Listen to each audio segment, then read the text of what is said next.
그래서 이제 피드를 좀 이렇게 보면서 제가 들었던 생각 정리한 건데요.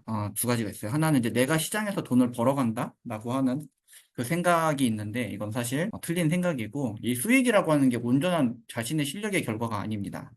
좀 더 맞게 변형해서 보면요. 이제 시장이 가는 길에 미리 가서 기다리고 있었고 나는 이제 시장이 주는 것을 받았을 뿐이에요. 그래서 수익이든 손실이든 사실 시장의 선물이고 그래서 이런 매매 수익은 나의 기다림의 고통에 대한 대가라고 보시면 좋습니다. 그래서 투자에서 내 실력이라고 할 수 있는 부분이 뭐가 있을까 좀 생각을 해보면요. 한 세 가지 정도가 있거든요. 그래서 첫 번째가 자금 관리고요. 두 번째가 감정 조절.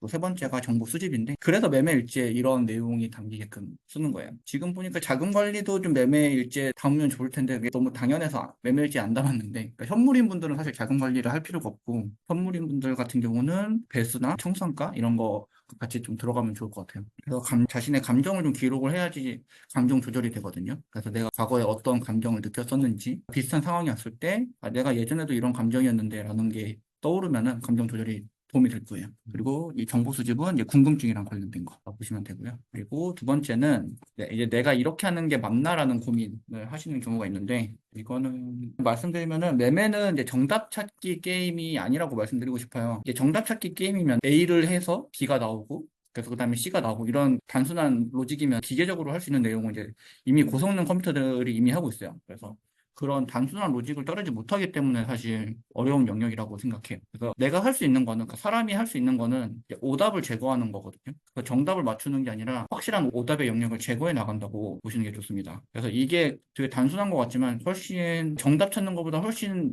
쉽기도 하고요. 그러니까 자신의 좀 조심성에 달려 있어요. 그러니까 내가 더 조심성이 높을수록 더 확실한 오답을 제거할 수 있는 거죠. 그래서 그 오답이 아닌 부분에서 이제 좀 더 정답률이 높은 선택을 한다고 보시면 되고요. 그리고 이제 보다 가까운 미래를 예측할수록 큰 돈이 되는데 그 말은 즉 이제 가까운 미래, 그러니까 짧은 그러니까 당장의 미래를 예측하는 게 가장 어렵고 힘듭니다. 그래서 이게 뭐 삭제타 전법에서 나오는 건데 이런 M 지속적으로 출현하면 이제 천장에 달하는 거고 W자가 지속적으로 출현하면 바닥권에 달한다고 보시면 되고요. 그리고 이 폭락의 그 순간을 미리 예측할 수 있을까라는 저도 예전에 했었던 생각이고 떨어지기 전에 그 느낌으로 알 수 있지 않을까. 근데 이제 이거를 이제 불가능 사실 이미 떨어져 있고 사건이 벌어지고 떨어져 있고 왜 떨어졌는지 막 이유 찾기 급급하거든요. 그래서 이걸 이제 블랙스완이라고 부릅니다. 그래서 돌발 사건이 발생하는 거죠. 네, 그래서 이건 이제 사이클이랑 이제 블랙스완으로 이어지는데 이건 이따가 2교시 때 더 설명을 드릴게요.